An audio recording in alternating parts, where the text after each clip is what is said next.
If you have an annual party at your office, then you'll know it can be the greatest pitfall of the social year. Traditionally, it's the night when the office boy shakes hands with the boss and his secretary gets to kiss him. And then with a drink inside them, they can both tell him how to run the firm.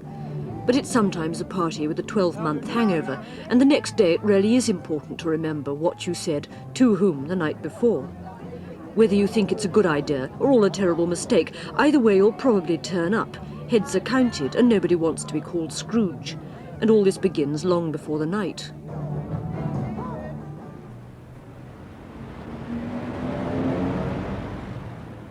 An early morning start at this London advertising agency.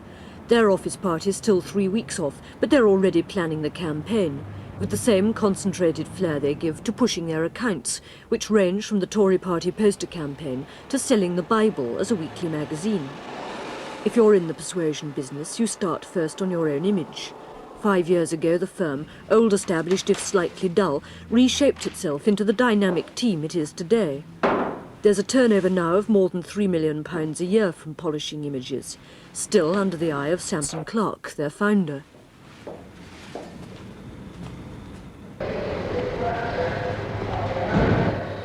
Every office has a Mary Crowley, and no office can do without one. After 51 years of commuting, she should have retired 2 years ago, but she still works in accounts, thinking back to more elegant days. We used to dress up, you know, we used to have, everybody talked about the frock they were going to wear, that we got everything organised. We used to get to the Connaught rooms and sometimes went to heels, went to places in the city, but it was all very formal in those days. Every office has an Alan Rich, a pusher. At 26, he bosses a staff of 15 as media director who says where the client's money's spent. Ambitious, no time for parties. No, I don't like parties. I don't often go to them, and if I go, it's for a very few minutes. Possibly I'm antisocial, and this may be the reason. Julia Goldstein's just secretary and has been with the agency for 3 months. Norman Berry is one of the bosses, creative director at 38. All work for Norman is a pleasure, and the office party really is work for him. I'm doing what I want to do. I'm with people I like being with, and I can't think of anything nicer than doing what I do, what I want to do. Being with people I want to be with, and having a drink with them near Christmas. Perfect. Every party needs the person who makes things happen. Here, they'll tell you, it's their firm-minded lady copywriter, Jill Asquith. Well, you see a lot of people that you don't normally work with, which is rather nice because one never really gets to know them until you have a sort of maybe a drink and a chatter. December the 11th, and an extra item at a routine board meeting. Jimmy Davidson, managing director, delegates the party chores to 2 of the secretaries, his last policy decision before going down with flu. Now, what about drinks? The fruit cup seemed to go very well last year, if I remember right. We perhaps ran out of that. Yes, it was an absolute sell-out last year. It was a sell-out. Mm-hmm. And is that alcoholic or? No, non-alcoholic. It's a sort of love potion, is it? Lime juice. Very popular. It's very apple juice and lime juice and orange juice. I see. Lots of fruit floating on top. And ice. Whiskey, gin, this kind of thing? Yes, a little vodka perhaps. Vodka. Oh, and can we have a few cans of beer this time? They went down very well. What about music? We did have the tape recorded lasting away last time. Yes, we did. Did anybody listen? Do you think it got stopped at one time, didn't it? We were dancing. You were dancing? Yes. I think it helps at the beginning when people come in and they feel a bit shy, you know, and some music in the background. This helps. Do you have a job on the evening, a job to do? Yes, I provide the music for the party. I have to keep myself sober. They go on forever. No, it's time to finish at 6:30, but they'll go on later than that, as long as I let the music run. What happens when you turn the music off, finally? Oh, there's all sorts of cries of old Charles, you know, I'm very unpopular at that moment. Yeah. I think the men are a bit dull about parties here. Maybe the men are a bit dull here anyway, but I mean, the younger men don't seem to sort of get into things and say, right, let's have all the girls lined up in a row and we'll have a best legs in the agency competition or something like that. You'd think they could be a bit inspired about just doing things which only take 10 minutes to organise, and yet they don't. They sort of stand around and, if pushed, They might actually dance with one of the girls, you know, in the end. Did you dance at the parties that you used to have in the old days? Oh, yes, yes, always. Yes, we used to have these parties. We had our own hall in those days, before we came to this building. And that's a typical photograph. Luckily, How old were you when that was taken? I should think I was about 22 or 23 in that. It's a few years ago. You must have seen a lot of changes since the days of the old management. Oh, yes, very many. Looking back through the years, one can be very sad sometimes. But we can look back to some of the jolly days. One thing I remember quite distinctly was one very hot summer afternoon. Our late chief, the founder actually, went round the office. He had a very nice house on the river, and he went round the office and, "You're not busy, you're not busy, you're not busy. Well, let's have an afternoon out." And we all went off to his house by the river, and we had quite an enjoyable afternoon. Those that wanted to play tennis played tennis.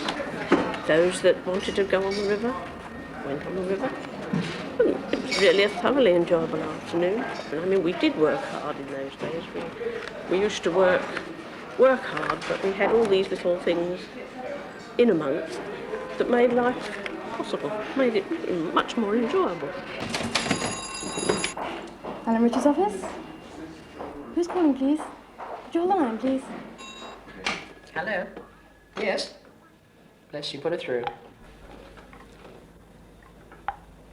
Vivian? Hello? Hey, listen, I just got a notification on my desk, the Christmas party. It's on the 23rd and it's after business as usual. You're not invited, sweetie, so, but I won't go for long. I'll be probably 10 minutes. Is that all right? What do you mean, yes? Listen, I'll tell you later. I'll ring you later on, yes? Okay, don't worry. See you later. Bye. Alan Rich always makes it his business to know what's going on. He has to, but he draws the line at parties. I dislike them very much. Why? I think the main reason is that it makes people do things they don't normally do. And to be quite honest with you, it embarrasses me. I think it embarrasses them if they don't admit it. Don't you think that it's with a couple of drinks they behave like themselves? And perhaps this is what you haven't been seeing for the rest of the year? I prefer to see them in the business sense rather than the social sense.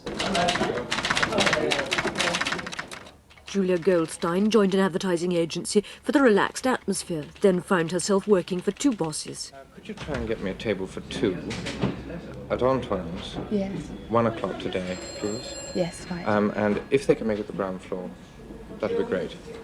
All right? Yeah. And after you've done that... Traditionally, the secretary is supposed to be in love with the boss, but both of Julia's are married, and anyway, she's singled someone else out, which is an added incentive for her to go to the office party. Yes, it is. You don't think it might be a bit stiff and starchy? Well, it might be to start with, but I'm sure it won't be later on. Are you going to bring your boyfriend? No. What about in the office? Is there anyone you've got your eye on here? Yes. You're waiting for the party? Well, see what happens. I'm not sort of desperate or anything.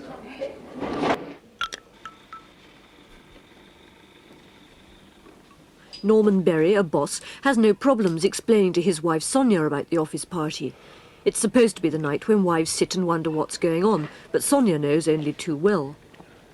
Board meeting today. What? Office party. Yes. Jimmy's usual suggestions, and settled for the 23rd or 1st of December, which is the Tuesday before Christmas. 5 o'clock until officially 6:30. What does that mean, do you think? Well, for the staff, they'll sort of go round about 6:30. The ones who are there because they got to be. It'll be in the office? Yeah, usual. Others will leave about 7:30, and I'll get home about 3. 3. I thought I'd take some people out after this. Yeah, yeah. For a change. No, wives are not invited. They're virtually banned. It's a very good thing. The object of the exercise is not to have a sort of homely little scene, but to get to know people in the office, and also because the secretaries like the art directors and the art directors like the secretaries, you know. I think this television programme will probably break up all the marriages in the office. Mrs. Berry, when you hear that it's the office party coming up, do you wonder what he might get up to? No, I don't wonder. Oh, that's true. Well, no, because there have been so many office parties and such a lot of strange things seem to have happened. There was one when I think you were at an American advertising agency. It ended up on mattresses or something in somebody's studio, in George Plant's studio, on rows of mattresses. Well, that was one. And then there was another one when you... his house yet, and he just covered the whole house with mattresses. Yeah. Then there was another one when you... there was a terrific fog and you took 7 hours to get home because you said you had to work your way along all the railings down Park Lane or something, feeling your way. The onus on on me and on the other directors in the company and some of the senior people in the company when there is a suggestion for of a Christmas party and we decide we're going to have one, is to make it one that is not for the benefit of the directors in a public relations sense, but for the benefit of the staff. This is not always as easy as it sounds. It's so bloody easy to be pompous about, aren't we good to be giving drinks to the workers, which is a load of old rubbish, and not the object of the exercise. I think you get out of a Christmas party in a company sense what you actually set out to do, to give to the staff. If you actually say, oh, well, you know, it's been fun, let's have a jolly good time, then you'll have a good time. If you're doing it in order to get some benefit to yourself, you'll have a rotten party and you'll do yourself no good. At last, it's the day of the party, and it's business as usual. But the party spirit isn't completely missing, though it is easier to come by upstairs where the preparations are taking over. Where do you have a look? They're in the archives. Is there anyone in the agency you've got your eye on? No. No. Is there anyone in the agency you've got your eye on? Well, I haven't seen anybody, but... anybody whose voice you fancy? Well, oh yes, but then voices are very deceiving, you know. I mean, you sort of think, oh, he's got an awfully nice voice, I wonder what he looks like, and then you get very disappointed. You think, oh, God. And vice versa, of course. How much do you dress up for it? Hardly at all. Do you think that's a pity? No, because it's not worth it. I mean, you're going to wear your best clothes and get drinks put down it.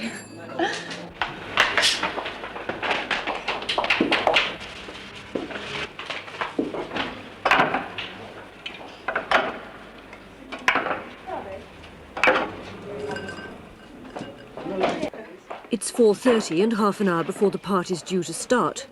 Most people have stopped work and begun to take an interest. And that for the girls means a rush to stake a claim to a bit of the cloakroom mirror.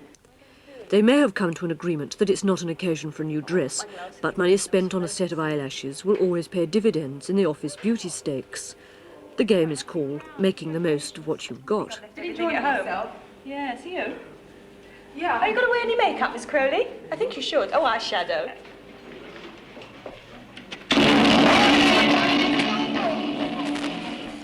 This is non-alcoholic, isn't it? Non-alcoholic. Yes.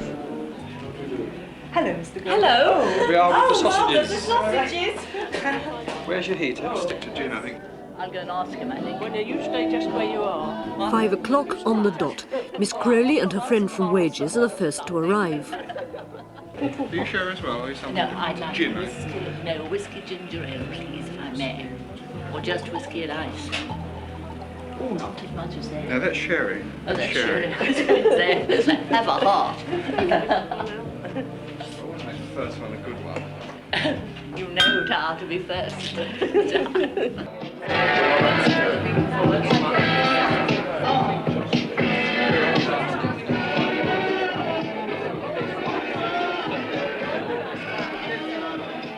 The first drink, the first icebreaker. You probably need it badly to help you on your way when you're crossing the thin line between colleagues and friends. Nobody except the really dedicated wants to talk shop, but it's easy to lapse into. The chaps from the city office are somewhere here, making a rare guest appearance. The idea being to meet the other side. But the temptation is to stand in a corner with your glass and your own colleagues. At least with them, you know the conversational routines. A little gift, my dear chap, to improve your He's smell been in the very, morning. very generous. Very nice. Geoffrey! Alan Rich has his evening, like the rest of his future, all mapped out. He said he'd drop in for a minute, and that's exactly what he did, even if he was meant to be on holiday. I've just come back, just to say hi to one or two people this evening. Why did you think it was important enough to come back from your holiday?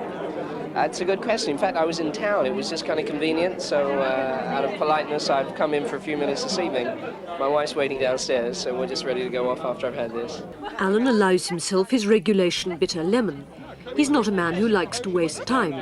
If he must go to a party, then it may as well be put to good advantage. He snatches his chance to talk some serious business. Come downstairs if you want to stay. I wanted to ring you, but I didn't have the guts. I'm supposed to be socialising. You're supposed to be getting Gordon, a can I drink. have 2 minutes with you? All right. Just 2 minutes with you.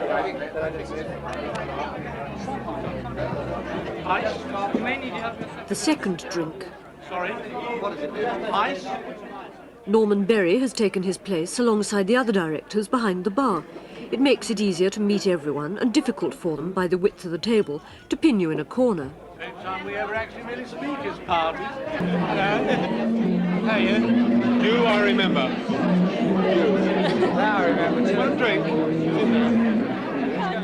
It's becoming more difficult to find a quiet place to sit it out now. But far from sitting it out, Miss Crowley's been trying to get on a footing with the younger generation. I have been, but they don't know me very often, very likely. Who did you talk to? One of the secretaries? There was a little girl here a little while ago, came and sat and chatted to me. Over there. I don't know her name. Anne, one of the secretaries. Oh, Anne. One of the Charming secretaries. child. Yes, that's right. But apart from that, I don't think I've seen anybody. Unless they send them over to me, they won't come, I don't suppose. The older people may have seen more office parties, but the excitement's still there. They've put a lot of thought into what they're wearing. But again, that doesn't necessarily mean a new dress. No, I made this dress 5 years ago, and I thought I'd buy some new trimming. And I was putting it on at 3 o'clock this morning. What was it like before? I had some little fur mink tails on it. What are you going to do with them? Pardon? What are you going to do with them? Well, I put them in a little cellophane box for next year, probably. When did you get your hair done? As a matter of fact, it's a wig. The third drink, and the first real signs of a thaw. The conversation's getting louder and, for good or ill, less guarded. As tongues loosen up, there's always someone who can be relied on to cheek the boss. Thank you, my man. And the younger ones are getting impatient to turn the party into something a bit nearer to a rave-up. What happened to all the dancing then that we had the year before last? I'll give them a chance. All the old people are still here, aren't they? Well, John's gone home, they'll be all right. This job's Then you can supposed to- dance with me. This job's supposed to What? Where's the dancing? I want to dance. No, where's the dancing?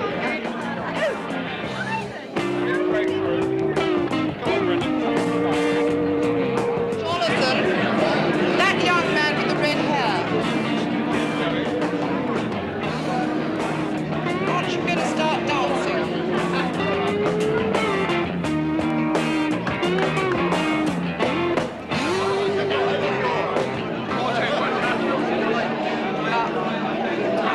Slow, Tom. Quick, slow.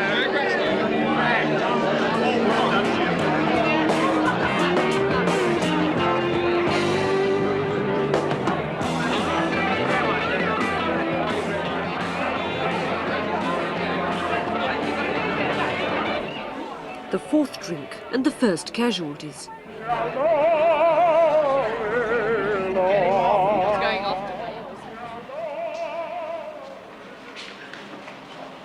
From 5 to 6:30. That's what it said on the invitation. So, on the dot of 6:30, Miss Crowley makes a sedate exit. It's been a good office party for her. And for the first time in years, she danced at it again. Anyway, that's perhaps our last chance. Happy Christmas. Happy Christmas. Head cleaner. Oh, comrade,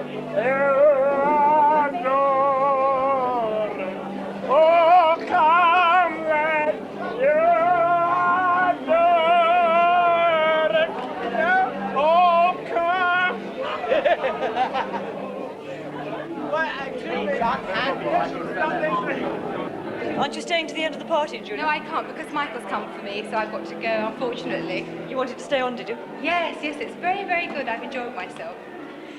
You said that you had your eye on somebody. Did you get to talk to them?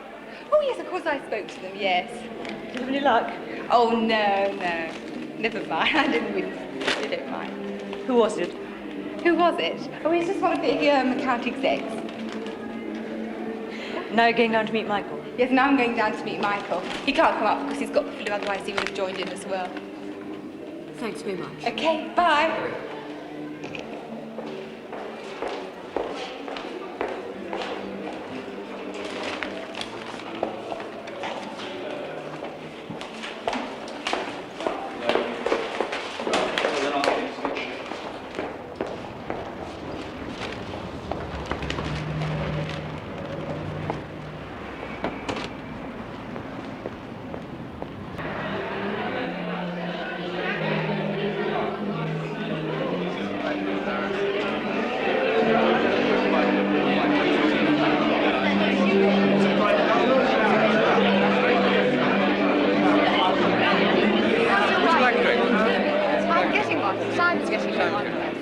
How's your wife and your children? You haven't got any more on the way like John, have you? The last thing I heard was that my son was taken to hospital this afternoon. I haven't spoken to my wife since.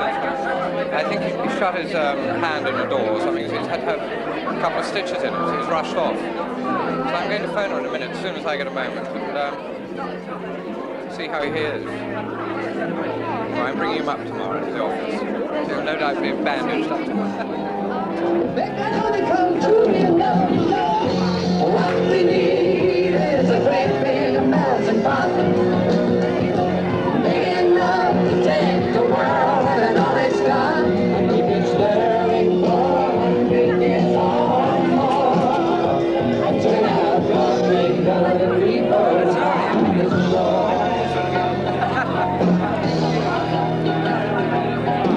I know, but Christmas and New Year is nothing. All you're really celebrating is the fact that it was 1 year since last Christmas, aren't you? It's 365 days since last Christmas. All right, yeah. So that's what we're celebrating. Norman, you see that... We've gone from 1.2 to 3.25. The Davidson pairs are too full of humility and silly. You see, we try, but people don't know. Bob, it'll change in the new year, I assure you. I assure you. I am not have no humility. You have New Year for the end of the year. I know, but the thing is, your birthday comes once a year. Yeah. Yeah. All you're celebrating is the fact that it was a year since your last birthday. Yeah. So what's that got to do with Christmas? What's so good about passing of 1 year? The way somebody actually organises a business has to do with an understanding of other people. Now, if you are bloody good at understanding what other people need, now I'm not talking about your clients, I'm talking about the people out in the market, then you'll succeed, you can't fail. And that needs a degree of arrogance, and you've got to be bloody arrogant. I want to prove to myself, not to anybody else, that I've achieved what my ambition is. You achieved your ambition by working, but I don't want to work. But myself and what everyone else is cannot predict what's going to happen tomorrow or the day after. So you've got to live each day, and each day you've got to strive to get to that point where you want to get. As long as you face up to it, you don't think that anybody owes you anything. Because nobody does. I hate this bloody idea that anybody owes anybody anything. Well, who does? I mean, who gave you... Oh, mate. I spent my life talking to people, coming to my office and saying, I think you should take on trainees, Mr. Berry. Yeah, well, you know... I'm not interested in training people. I'm interested in servicing an account better than anybody ever has before.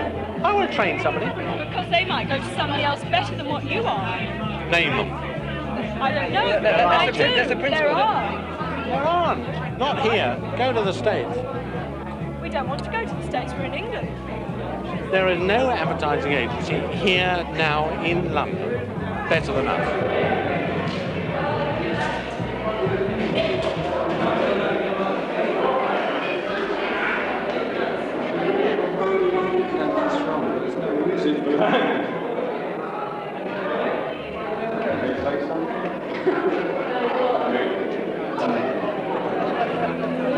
Have you ever had a He in his trust house. The fifth drink, by now carefully measured out by the management. The evening was due to end at 6:30, although nobody seriously believed that it would. Isn't she lovely? Listen, hey, listen. Listen. Listen, smile. Listen. Just look at it. Just look at that, you know. Not all that makeup, you know. Eh? Not that makeup. Isn't she lovely? Very, very persuasive. He wants me to dance with him. It's so lovely. So lovely to dance. I know you'll have to be bent as they come, but I refuse. Look, Queenie, some other time. No, John. The revelry's been going on for 3 hours and the hardcore's well and truly settled in. The way to clear a room is to cut off the music. Charles Thompson has his orders. It's 8 o'clock. The party's gone on long enough.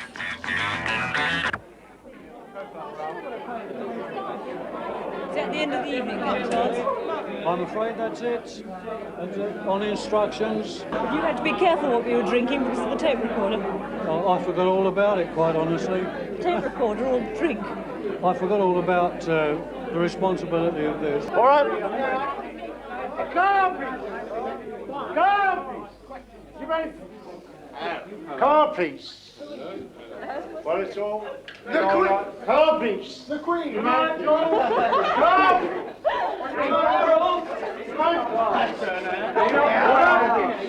Camera over. Come on, Bear. Come on, please. It's all over. I'll get this light turned on. It's all over. Go, please. Go.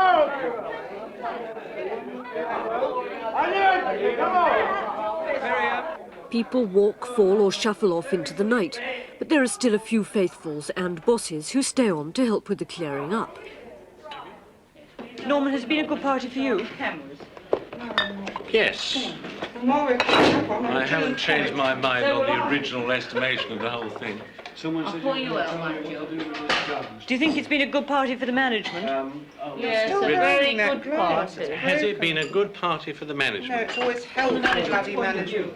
The party is not for the management, which you will remember me saying to you a long time ago. I have. Are you going home now? No, I'm not. This is brilliant. I shall now go out and have another party. Show yourself. Come on. What? Thank you, Ray. I was showing myself. Did the drink hold right? We ran out of gin. We didn't. We didn't Yes, we did. run out of gin. No, we've we still did. got more gin up there, look. Well, then we ran out of scotch. We ran out of scotch. We Because didn't I was run out of banking gin. on a last gin, actually.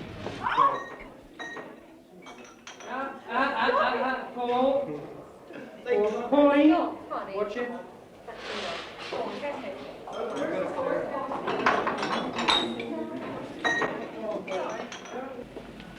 After any good party, there's always someone missing, someone left behind, and you find them in the most surprising places. At least it gives you office gossip for the next 12 months.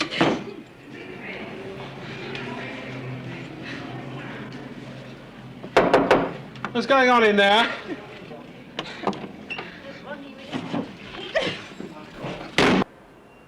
The next day is the beginning of that long, long hangover. Most of the staff will arrive late. The hardest hit won't get in at all. For some, it may be a question of switching from domestic explanations at home to career apologies in the office. It's 12 months till the next party, and perhaps a lot of people could be thinking that's all to the good and questioning the wisdom of mixing business with pleasure. But by next Christmas, they'll have forgotten, and it'll all happen again.